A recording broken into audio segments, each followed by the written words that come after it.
My name is John Passfield, and the title of this reading will be The Mammoth Cheese, Video 2, The Planning Notebook. This is my novel, James McIntyre, The Mammoth Cheese.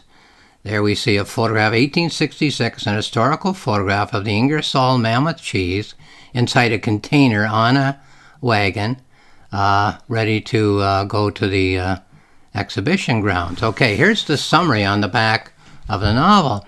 With the contribution of 800 cows, the tiny village of Ingersoll, Ontario, Canada, has not only produced the world's largest block of cheese, has also nurtured the epic poet who can rapturously sing its praises. Now, if only Queen Victoria can be persuaded to take a hearty bite and add her majestic voice to the poet's ecstatic hymns of praise, the Mammoth cheese will become the edible jewel in the crown of the globe-girdling British Empire. This again in 1866. Well, in this video, I'm going to read from the planning notebook which I wrote while planning and writing the novel. The title of a notebook is Planning James McIntyre, The Mammoth Cheese, and it can be accessed for free on my website, johnpassfield.ca. That's all one word, johnpassfield.ca.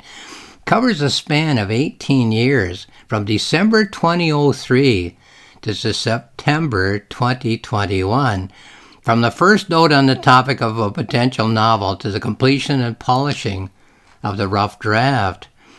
The novel is 36,000 words, the notebook is 31,000 words, so they're about the same length. In this reading, I'm going to present 5 passages as a sample of what the Mammoth Cheese notebook contains. Well, I wasn't actually writing it for that many years, 18 years, but I did have the idea 18 years before I sat down, wrote the novel, and ended up with a novel. Okay, reading.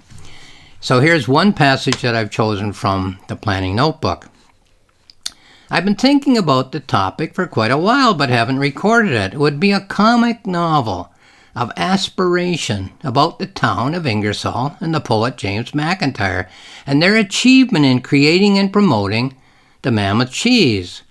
It would be a loving and affectionate look at how a society functions smoothly when all is in harmony, with James McIntyre's corny poetry as the creative output of the sincere artist and the Mammoth cheese as a product of the society. In effect, they are celebrating themselves, alive and thriving.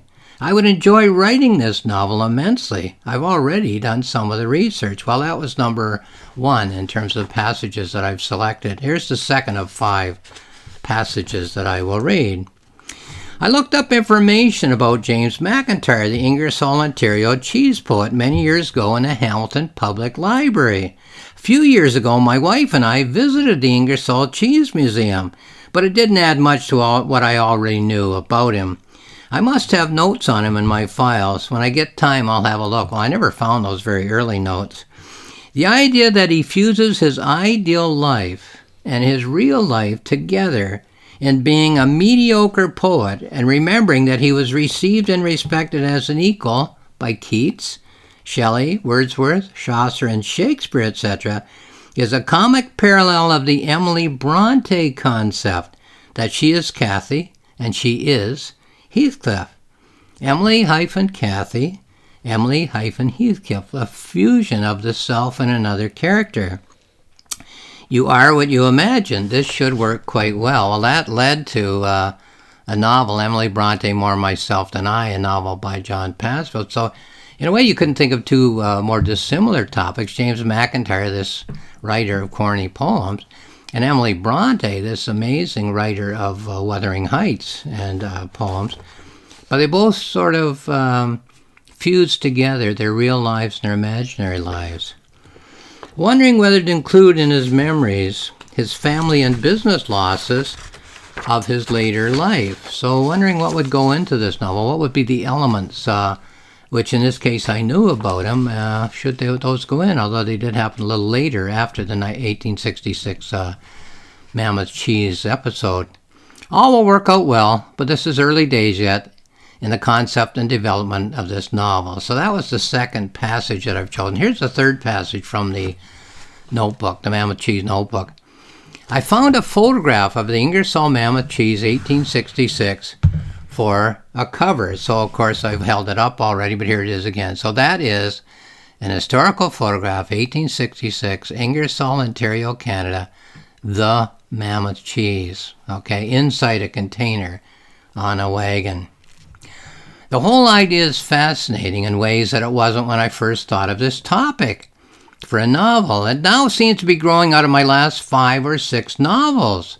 The idea of experience and imagery interacting, of the actual people of one's experience becoming characters in one's personal myth, and the idea in this case of people who are not in one's personal experience, life, becoming characters in one's myth.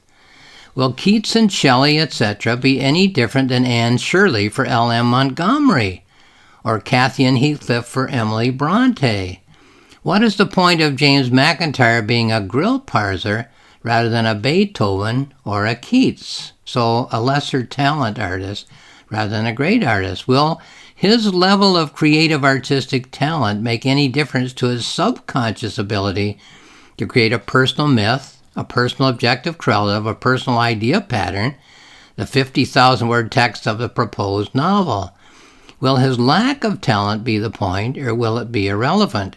Is he his own Iago, the purveyor of toxic imagery, or is he his own Desdemona, the purveyor of cleansing imagery? All for now in that third no, a lot of sort of technical jargon there that may mean an awful lot more to me than it could mean to anybody else. But the idea of, well, what is this novel about? What is it saying about the way we think? All people think. Do you have to be extremely talented as an artist to be able to think deeply and thoughtfully about the elements of your life? Isn't it nice to be a Shakespeare and put it all into these wonderful poetic plays? But maybe there were people in his own household who thought just as deeply as he. Virginia Woolf wrote about Shakespeare's sister, who might have been just as intelligent, just as thoughtful, just as profound in her thinking, but didn't actually end up writing any plays. So that's kind of the question. Okay, 4, storyline. So an attempt to shape this. Number 1, made in Ingersoll in August 1866 in James Harris's cheese factory. So just listing the facts here and trying to get a sense of what the story would be. Underneath that, 2 points. Consortium of 9 local people, rousing send-off by the town in September 1866. So these are the reported historical facts that I would work with. Number 2, plan to tour England and exhibit at the Paris World's Fair of 1867. Okay. 3, shipped by rail to Saratoga for the New York State Fair. Underneath that, competes for taste of cheese, not size. So that becomes very interesting in the novel. What if you have the world's largest cheese, you think, and there's no category for size of cheese, but they say, look, you can take a little piece of it and enter the taste contest. 4, to Toronto for Toronto exhibition in mid-September. Underneath that, 2 historical points. James Knoxon of Ingersoll won first prize for cheese press. So technology was a big thing. How do you make the world's biggest cheese? Well, you can only make it when technology advances in the mid-19th century to the point where it's possible. So it's a story of technological advancement, I guess. 5, to Hamilton, Ontario in early October, exhibited at the fall races. That was all I found in my sources. So what happens there, in my imagination, is in the novel, but historically, there was nothing. They went to the races in Hamilton. Okay, 6, back in Ingersoll in late October. Underneath that, some points. Plans for tour of England and Paris Fair canceled. Aha.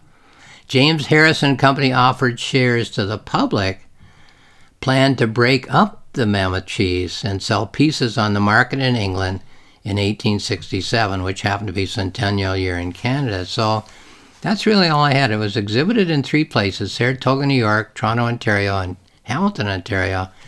Then they came home with it, canceled the plan to tour the Mammoth cheese, cut the Mammoth cheese into small slices, and sent them to England to sell as little wedges. So that's all I had.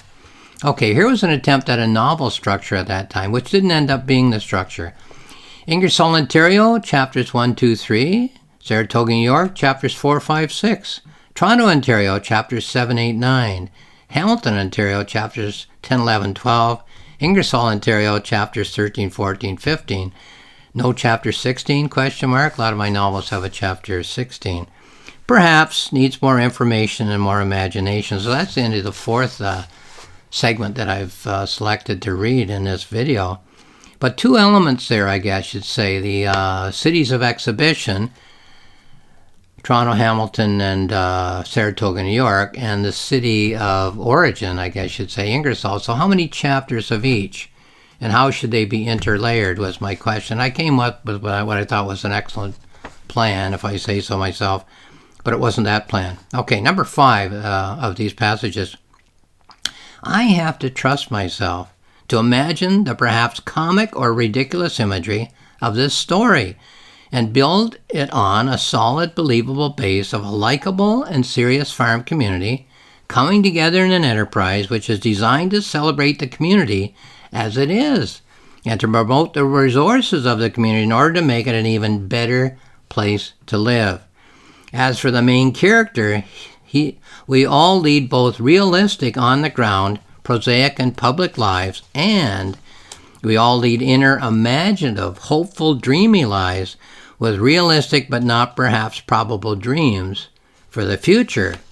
All of the biographies are about the dreamers who were successful in making their dreams absurd if they had let them be known to their contemporaries, but potential and possible in their own minds come true. Perhaps every one of his heroes, Shelley, Keats, Wordsworth, etc., Shakespeare even, kept their dreams to himself at a certain point in his life while working hard towards the realization of that dream.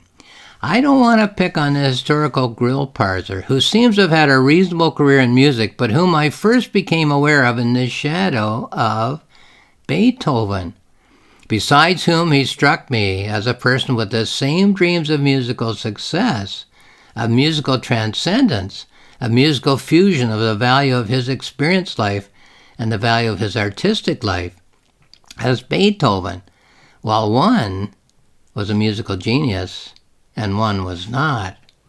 So again, could Grill Parser, who was not the musical genius that Beethoven was, have had thoughts that were just as deep, as profound, as insightful as Beethoven? The only difference being the one was able to put it into an art form, music, and the other was not. At least he couldn't write music of that quality. The whole concept is not, to me, a case of making fun of a bad poet, but of exploring the interaction of the experience of reality and the imagery of aspiration in our minds. The complexity of this concept will reveal itself to me as I work on this novel. I have to trust that I will imagine the imagery that will express this concept in words. I was reading the same line again. Perhaps the point is that Grill Parser was as great as Beethoven. Read it again.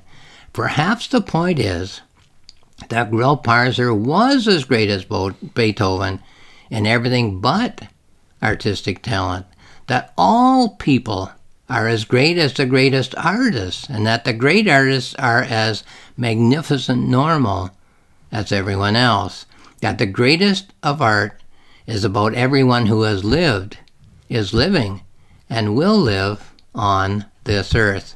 Looking forward to exploring this topic. So that's the fifth and last of the segments of the notebook that I've chosen to read today. Here's a conclusion that I wrote with this video in mind. I've learned to write every thought about a potential novel in a planning notebook, no matter how wrong, even silly or insipid that thought might seem at the moment. A potential novel is two things to me. Number one, the complete novel which is present in front of one's eyes.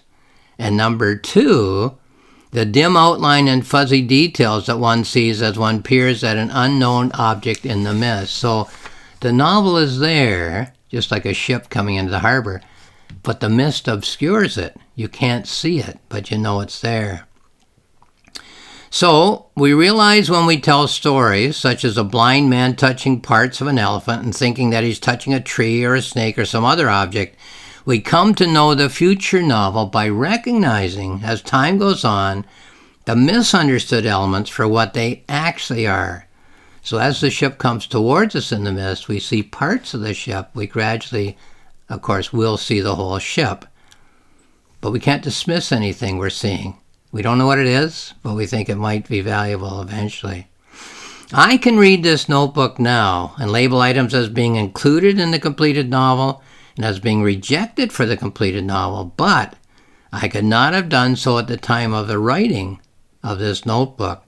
And there are elements which, when read again and again, morph from what seemed to be the ridiculous into something that's highly pertinent to the novel as it now stands. So sometimes embarrassing to read early notes in my notebook. Oh, I thought that was a good idea. Better to record them. It might be the hint of a better idea. So, okay.